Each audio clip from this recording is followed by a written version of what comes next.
Summer is here, and that means more time spent outdoors, whether you're heading to the pool, firing up the grill, or just enjoying some family adventures in the sun. But with all that fun comes the need definitely to stay safe.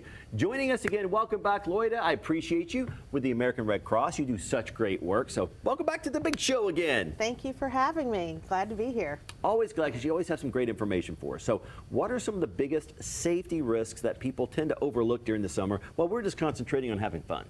Yeah, so right now we are actually at the beginning of starting what they call the 100 Deadliest Days, which runs from basically Memorial Day to Labor Day. Wow. And as a result of that, people are out and about. They're doing their fun activities with their family, but we also see a lot of more crashes, which leads to people needing blood, and we see a lapse in that. So people are not giving as much as they do during the regular rest of the year.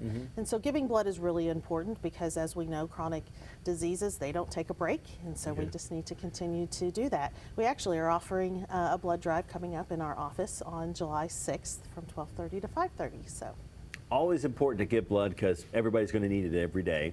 Now, during the summer, you mentioned, people are out having fun, 100 Deadliest Days. We get sometimes heat strokes and, heat-related illnesses that people can get. What are some of the risks that for people that are probably most at risk? They need to be a little careful. yeah, so obviously everybody is probably at risk, but the ones that are most at risk are our elderly folks, women who are pregnant, and children, and then obviously athletes who are outside quite often, as well as outdoor workers.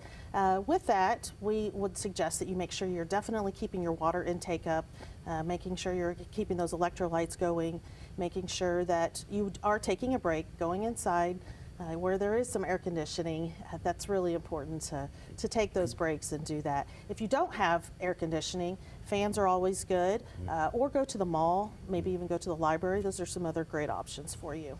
And finally, a lot of people would be firing up that grill, but it's a little dangerous. So what are some of the mistakes people can avoid and should avoid? Well, believe it or not, there are over 10,000 fires that happen as a result of a grill, whereas 3/4 of our American citizens are using grills. So obviously we need to be thinking about how do we keep ourselves safe.